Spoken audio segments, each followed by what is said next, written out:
If you've watched the market at all lately, you've heard three words: the Magnificent Seven. Seven companies that have been driving and sometimes dominating the entire U.S. stock market. So what are they and why should you actually care? Let's dig in.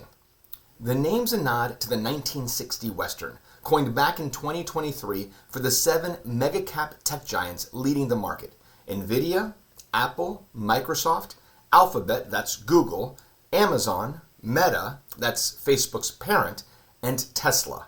The engines of the AI and tech boom. Household names you probably use every single day. Now, here's why they carry so much weight, and it comes down to how the S&P 500 is actually built. Most people picture it as 500 companies, each counting equally. It's not.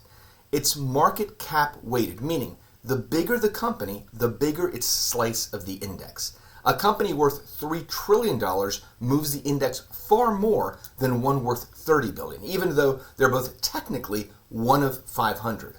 So the giants carry outsized influence. And right now, the giants are the Magnificent Seven. Just how outsized? Well, recently, those seven stocks have made up about a third of the entire S&P 500. A decade ago, it was closer to 12%.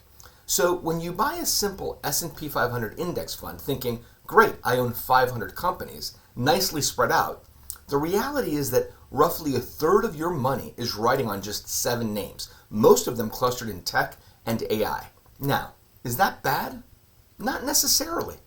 On the way up, that concentration has supercharged returns. Those seven have done a lot of the market's heavy lifting, but it cuts both ways. If that handful stumbles, they can drag the whole index down with them precisely because they're such a big slice. The takeaway isn't these are good or these are bad. It's that you may be less diversified than you think. And that's exactly why we look under the hood of an index just instead of trusting the label. True diversification means not having your whole retirement riding on one theme, which is the thinking behind an all-weather approach. Spreading risk so no single stumble sinks the ship. Bottom line, know what you own.